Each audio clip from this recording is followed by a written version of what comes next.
I was recently challenged to watch the original Willy Wonka and the Chocolate Factory video and watch it through the eyes of the owner of the business, who is Willy Wonka.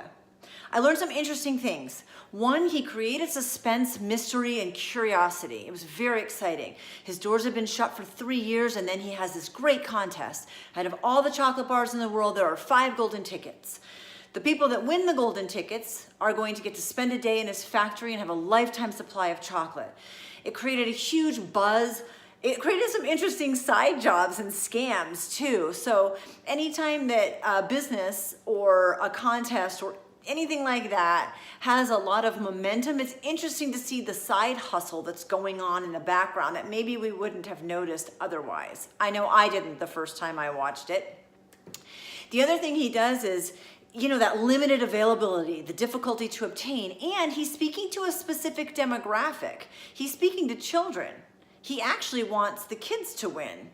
He doesn't ever say that. That just becomes part of the process, and the adults are only there to help the kids obtain the golden ticket. So you have this build up, and then you have this countdown, and 5 people win. And then the day shows up and the news media, and it's so exciting. And those 5 kids, and they each have a guardian, a parent or a guardian with them. And they go in. Now, as business owner, we need clients. We need clients so that we can make an impact on the world, and we need clients so that we can make an income.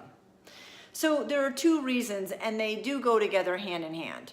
Willy Wonka, without ever saying it in the movie, was looking for a replacement for himself to run his business. And what better place to look for someone who can be raw and authentic and open to his vision than a child?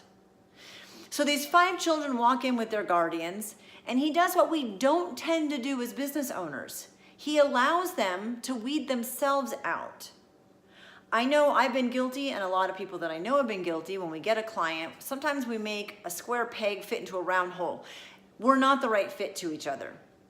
That's no bad reflection on myself or the business owner, and it's no bad reflection on the client. It just means that we're not really there to fit and serve each other. Instead of letting that go, we just keep trying to get the square peg in the round hole because we're gonna make it work. We're gonna make a difference, and we're gonna make an income. Willy Wonka allows those kids, his prospective clients, the new owner of his business, he just allows them to weed themselves out. We have the glutton. It was all about what he wanted at others' expense. We have the person who does not listen. We have the spoiled brat. Again, someone was kind of, all about herself and what made her look and feel better, and she wanted it right now, instant gratification.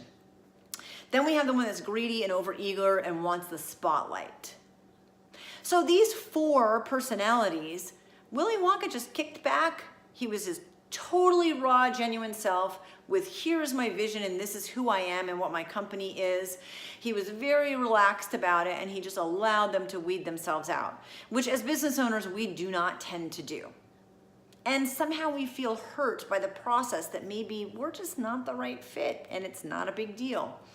Now at the end, the last man standing, the little boy who does not get eliminated, says, what's going to happen to all of them? He's genuinely concerned about these people, these kids who kind of got the boot or gave themselves the boot. And Willy Wonka says, don't worry, they will remain their normal, terrible selves, and nothing will change. True and tragic when they had this amazing opportunity in front of them to become better than who they were, and they didn't even know it. But again, as a business owner, you can't be there for everyone. Not everyone wants to be served, and not everyone wants to be served by you. The next thing that I love, this little boy was a fit, but not because he did everything right. He was human. He and Grandpa made a mistake. They did something that they weren't supposed to do, but then kind of rejoined the group.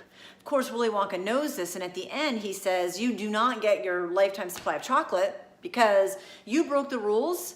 You ate something that you weren't supposed to eat, drink it. Actually, he drank something. And so it voids the contract.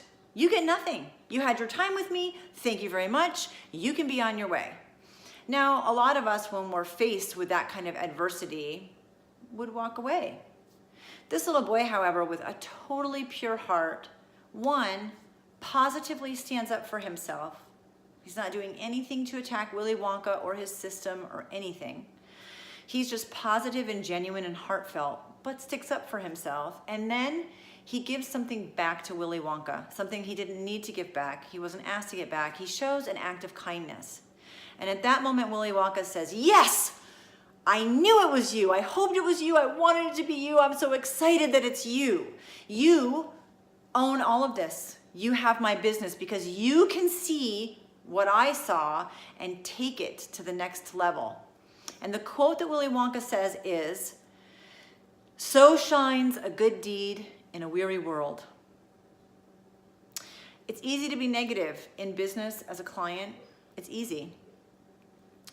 Instead, we should be looking for the light that shines in a weary world. Through that, I think our businesses can grow. So what did I learn? I can't serve everyone.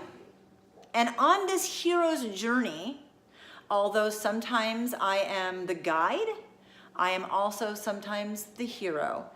And we need to play all of those roles equally with enthusiasm and allow ourselves to not only be the guide, but to be the hero. Follow Willy Wonka's advice. Watch the movie from a different perspective. You will love it, and have an awesome day.